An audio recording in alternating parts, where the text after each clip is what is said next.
Learn by you channel का first episode जिसमें हम बात करने वाले हैं biology chapter 4 digestive system class 6 ICSE सेनिंग and chapters.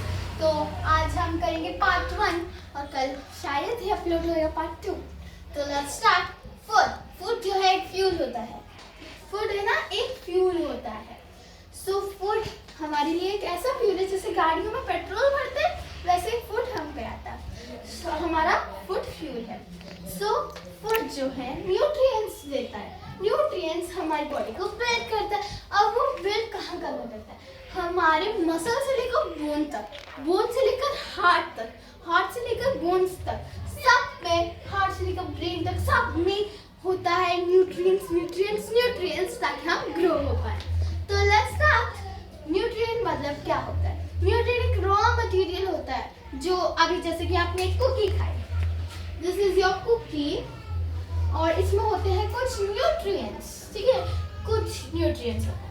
तो न्यूट्रिएंट्स जाते हैं एज अ रॉ मटेरियल। क्या होता है? रॉ मटेरियल होते हैं न्यूट्रिएंट्स ये। तो अब ये न्यूट्रिएंट्स रॉ मटेरियल होते हैं, सो जो हमारी बॉडी को ग्रो करने में हेल्प करते हैं, बिल्ड करने में हेल्प करते हैं न्यूट्रिएंट्स। तो अब ये न्यूट्रिएंट्स किस तरह के होते हैं? एक्चुअली न्यूट्रिएंट्स हर टाइप का फूड, मतलब हर हेल्दी फूड होता है और जंक फूड नहीं होता, क्योंकि जंक फूड हमें नुकसान पहुंचाता है, ना कि हमें ग्रो करने में हेल्प करता है। हेल्दी फूड्स हमें ग्रो करने में हेल्प करता है। तो हेल्दी फूड्स को हम एक तरफ से मान लेते हैं कि न्यूट्रिएंट है। तो जंक फूड में थोड़ा इतना सा न्यूट्रिएंट होता है, बस बहुत ही कम। सो अब न्यूट्रिएंट के एग्जांपल्स हैं मिल्क, चपाती, ब्रेड, एग, वेजिटेबल्स, फ्रूट्स, ऐसे मतलब बहुत सा हर एक हेल्दी फूड है। मगर अभी आपको एग्जांपल देना था तो ये दे दिया। तो लेट्स गो अगेन। तो अब फूड हमें प्रोवाइड क्या प्रोवाइड करता है? तो फूड हमें प्रोवाइड करता है एनर्जी, ताकि हम कुछ काम वाम कर पाए, और फिर वो हमें देता है न्यूट्रिएंट्स, जिसकी अभी हमने बात करी। न्यूट्रिएंट्स जो हम ग्रो कर पाए, हमारी बिल्डिंग हो पाए और हम रिपेयर हो पाए, तो हम रिपेयर हो पाए डैमेज सेल से और टिश्यूज से। और हम फूड हमें जो है ना हेल्थी रखता है, डिजीज फ्री। कोई भी डिजीज आपको नहीं लग सकता अगर आप सही टाइप का फूड खा रहे हो। तो आगे बढ़े, न्यूट्रियस फूड। अब न्यूट्रियस फूड क्या होता है? तो न्यूट्रियस फूड जो एज सेम एज न्यूट्रिएंट्स, जो फूड हमें नेसेसरी आइटम दे ताकि हम ग्रो हो पाए, उसको न्यूट्रियस फूड कहते हैं। न्यूट्रिएंट को हम डिफाइन भी कर सकते हैं, न्यूट्रिएंट को हम डिफाइन भी कर सकते हैं। A constituent of food that helps one way or another way so the body functions can be done. So क्या होता है? इसका मतलब है फूड जो है ना, अब जैसे कि मेरे बाल ग्रो होने था प्रोटीन से, तो हो गए, मगर अभी भी थोड़ा प्रोटीन बचा, तो वो थोड़ा प्रोटीन में कहीं चले जाएगा जिससे किसी और चीज़ की हेल्प हो पाएगी। इसलिए न्यूट्रिएंट बहुत ही ज़्यादा अच्छे होते हैं। सो अब आगे बढ़ते हैं। सो अब हम जाते हैं टाइप्स ऑफ न्यूट्रिएंट्स, जिसमें हमें एनर्जी मिलती है, बहुत कुछ फंक्शंस होते हैं। तो लेट्स सी। सो ये 5 मेजर ग्रुप्स में, okay. So 5 major groups of nutrients क्या हैं? Carbohydrate, proteins, fats, minerals, vitamins. अब ये देते क्या? कार्बोहाइड्रेट्स हमें एनर्जी प्रोवाइड करता है ताकि हम रोज के डेली काम, ताम झाम सब उठा लें, तो उसके लिए एनर्जी देता है। और इसका एग्जाम्पल बहुत ही है राइस। राइस हमें एनर्जी देता है। सो नेक्स्ट आते हैं प्रोटीन्स। प्रोटीन्स हमें प्रोवाइड करते हैं बिल्डिंग मटेरियल, जैसे कि मैंने बोला कि एक रॉ मटेरियल देता है, तो उस मटेरियल से क्या करते हैं कि बिल्ड करते हैं, कि हमें बिल्ड करते हैं और ग्रो करते हैं। लाइक हमारे हेयर, हमारी हाइट, हमारा वेट, सभी ग्रो होता है। सो इसका एग्जाम्पल है पल्सेस। तो ज़्यादा पल्सेस खाएंगे ज़्यादा जल्दी ग्रो हो सकते हैं, मगर प्रोटीन्स भी एक हद तक खानी चाहिए। फैट्स जो है हमें एनर्जी प्रोवाइड करते हैं और इंसुलेशन देते हैं, वो इंसुलेशन देते हैं। और फैट्स का कोई एग्जाम्पल नहीं, क्योंकि फैट्स ही होते हैं, फैट्स के कोई एग्जाम्पल नहीं है। चलो फैट्स कुछ भी एग्जाम्पल नहीं देते। मिनरल्स जो है ना एक स्पेसिफिक रोल करता है। मिनरल्स है ना, उनके अलग अलग डिवाइडिंग होते हैं, जैसे कि अभी यहाँ पर आयरन है एग्जाम्पल। आयरन अलग काम करता है। कैल्शियम कैल्शियम टीथ का काम करता है, आयरन उसका काम करता है, ये दोनों ही मिनरल्स हैं।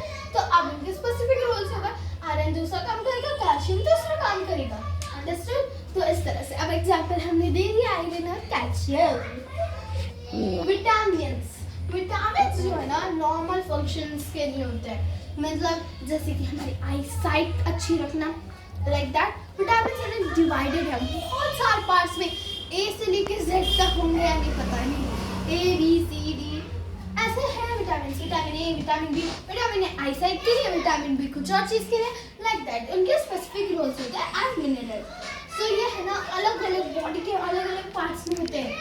सो इसका एग्जाम्पल है कैरेट, मतलब वो विटामिन ए का है मगर कैरेट है। ओके, नेक्स्ट है मैक्रोन्यूट्रिएंट्स। मैक्रोन्यूट्रिएंट्स न्यूट्रिएंट्स होते हैं जो हमें लार्जर क्वांटिटीज में चाहिए होते हैं, जो हमें बहुत ज़्यादा क्वांटिटी में होने चाहिए, तो उस जो इनको मैक्रोन्यूट्रिएंट्स कहते हैं। लाइक जैसे कि कार्बोहाइड्रेट्स, फैट्स, प्रोटीन्स, इनको हम बोले तो ये एक टाइप मैक्रोन्यूट्रिएंट्स है। ये 3 मेजर आ गए, मतलब ये 3 आ गए, तो अब ये मैक्रोन्यूट्रिएंट है। माइक्रोन्यूट्रिएंट में 2 बचे तो 2 होंगे।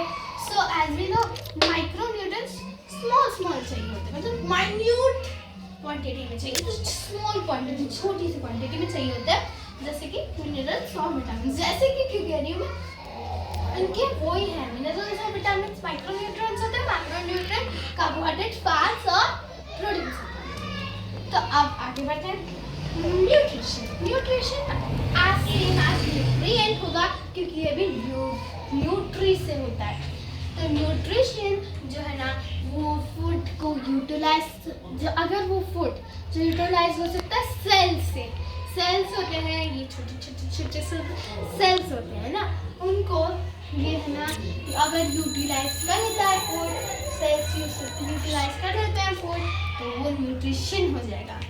तो अब न्यूट्रिशन है ना 5 स्टेप्स का होता है। The 5 steps in which nutrition is conducted in humans are ingestion, digestion और क्या कहते हैं absorption, assimilation, adhesion। ये 5 मेजर थिंग्स आपको याद रखनी है, क्योंकि आगे पार्ट्स में इसके बारे में बात होगी। तो फिर से एक बार दोहरा देती हूँ, इंजेशन, डाइजेशन, अब्जॉर्प्शन, एसिमिलेशन, एडजस्शन। तो इसी से हमारा पार्ट 1 होता है खत्म। आई होप आपको वीडियो अच्छी लगी होगी। लाइक, शेयर, कमेंट जो भी कर सकते हो, सब्सक्राइब तो करना भूलना ही मत, क्योंकि इससे ही हमारी इंस्पिरेशन होती है, मोटिवेशन। सो फिर से कह देते हो, हमने डिस्कस करा है चैप्टर 4 डाइजेस्टिव सिस्टम बायोलॉजी में, और ये है क्लास 6 ICSE सेलिना चैप्टर्स की तरफ से। So thank you.